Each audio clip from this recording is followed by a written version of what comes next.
ओम नमः शिवाय दोस्तों, जय महाकाल, जय माता दी। भगवान शिव जी आपको और आपके पूरे परिवार को हमेशा सुखी सुरक्षित रखें। इसी कामना के साथ आज का वीडियो हम शुरू करेंगे। दोस्तों, जैसा कि आपको बता दूं कि 29 जनवरी 2024 दिन सोमवार को सकट चौथ का व्रत किया जाने वाला है। माताएं अपनी संतान के दीर्घायु के लिए और उनके उज्जवल भविष्य की कामना के लिए इस व्रत को करती हैं। इस व्रत में सुनी जाने वाली बहुत ही प्राचीन और प्रसिद्ध दो कथाएं आज इस वीडियो में आपको सुनाने वाली हूँ। आप भी व्रत के समय इन कथा को सुन सकते हैं और सुनने मात्र से ही संतान की दीर्घायु के वरदान को प्राप्ति होती है। तो दोस्तों, कथा अवश्य सुने व्रत के दिन। अगर आप कथा नहीं सुनते हैं तो व्रत जो होता है वो पूर्ण नहीं माना जाता है। यहाँ पर मैं दो कथाएं सुना रही हूँ, एक साहूकार वाली और दूसरी बूढ़ी माँ वाली। आप चाहे तो एक कथा भी सुन सकते हैं पूजा के समय, आप चाहे तो दो यानी जोड़ा कथा भी सुन सकते हैं। तो चलिए दोस्तों, यहाँ पर कथा जो है वो शुरू करते हैं। पौराणिक कथा के अनुसार एक नगर में साहूकार और उसकी पत्नी रहते थे। दोनों का धर्म कर्म के काम में मन नहीं लगता था। एक दिन साहूकारनी अपने पड़ोसन के घर गई। पड़ोसन को सकट चौथ की पूजा कर उसने इस व्रत का महत्व पूछा। साहूकारनी को सकट चौथ व्रत या तिलकुट चौथ व्रत की महिमा बताते हुए पड़ोसन बोली कि गणपति जी की कृपा से व्यक्ति को अखंड सौभाग्य, पुत्र, धन धान्य, बुद्धि, सिद्धि सब कुछ प्राप्त होता है। साहूकारनी ने व्रत का लाभ जानकर सकट चौथ व्रत करने का संकल्प लिया। साहूकारनी ने कहा कि वह मां बनती है तो सकट चौथ व्रत करेगी और गणेश जी को 1.25 सेर तिलकुट चढ़ाएगी। गणेश जी की कृपा से वह गर्भवती हो गई। अब साहूकारनी की लालच और बढ़ गया। उसने कहा कि उसे बेटा हुआ तो 2.5 सेर तिलकुट करेगी। साहूकारनी को एक सुयोग्य पुत्र की प्राप्ति हुई। फिर उसकी लालसा बढ़ गई। अब वह बोली कि अगर उसके बेटे का विवाह हो जाता है तो वह 5.25 सेर तिलकुट करेगी। गजानन के वरदान से उसका विवाह भी हो गया, लेकिन तब भी उसने व्रत को नहीं किया। साहूकारनी के बेटे का विवाह तय हो गया। लोभी साहूकारनी को सबक सिखाने के लिए गणपति जी ने अपनी माया से शादी वाले दिन उसके बेटे को गायब कर दूर कहीं जंगल में पहुंचा दिया। माता पिता और सभी वर के गुम हो जाने पर चिंतित होने लगे। विवाह टल गया। एक दिन साहूकारनी की होने वाली बहू सखियों संग जंगल में दूरवा लेने गई थी। उसे देखकर साहूकारनी के बेटे ने आवाज भी दी, लेकिन वह सभी डर के वहां से चली गई और इस घटना के बारे में अपनी मां को बताया।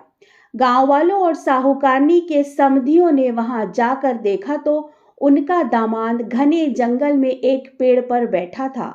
उसने सभी को अपनी मां की गलती बताई और कहा कि मां ने सकट चौथ व्रत करने का वचन दिया था, लेकिन उसे पूरा नहीं किया है, जिसके कारण सकट देव क्रोधित हो उठे।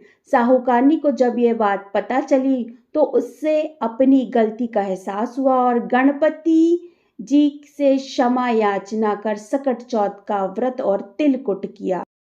तभी गणपति जी ने साहूकारनी को माफ कर दिया और उसका बेटा भी सही सलामत घर आ गया। कहते हैं कि सकट चौथ के व्रत के प्रभाव से संतान पर कभी कोई आंच नहीं आती है। बच्चे को लंबी उम्र का वरदान प्राप्त होता है। तो ये तो रही पहली कथा। अब दूसरी कथा भी आपको सुनाते हैं। बुढ़िया माँ की कथा है ये। एक बुढ़िया थी, वह बहुत ही गरीब और दृष्टिहीन थी। उसके एक बेटा और बहू थे। वह बुढ़िया सदैव गणेश जी की पूजा किया करती थी। एक दिन गणेश जी प्रकट होकर उस बुढ़िया से बोले, बुढ़िया माँ, तू जो चाहे सो मांग ले। बुढ़िया बोली, मुझे तो मांगना नहीं आता, कैसे और क्या मांगूं? तब गणेश जी बोले, अपने बहू बेटे से पूछ कर मांग ले। तब बुढ़िया ने अपने बेटे से कहा, गणेश जी कहते हैं तू कुछ मांग ले, बता मैं क्या मांगू? पुत्री ने कहा, माँ तू धन मांग ले। बहू से पूछा तो बहू ने कहा, माँ नाती मांग ले।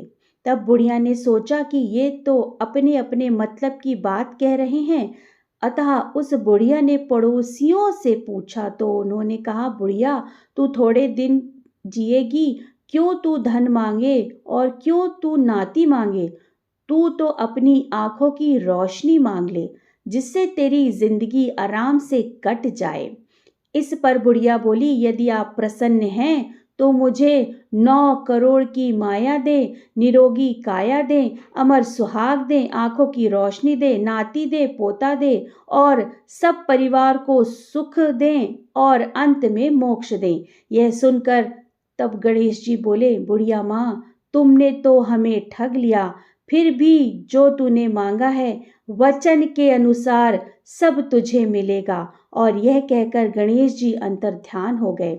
उधर बुढ़िया माँ ने जो कुछ मांगा वह सब कुछ मिल गया। हे गणेश महाराज जी, जैसे तुमने उस बुढ़िया माँ को सब कुछ दिया है, वैसे ही सब प्राणियों को सब कुछ देना, सुख समृद्धि धन धान्य से परिपूर्ण करना। तो दोस्तों, सकट चौथ की 2 कथाएं आपको मैंने विस्तार से सुनाई हैं। व्रत वाले दिन कथा अवश्य सुने, बिना कथा के व्रत पूर्ण नहीं माना जाता है।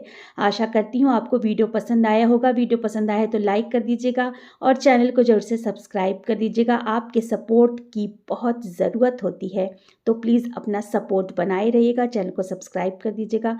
बहुत जल्द मिलते हैं एक नई वीडियो के साथ, तब तक के लिए ओम नमः शिवाय, जय महाकाल, जय माता दी। धन्यवाद दोस्तों।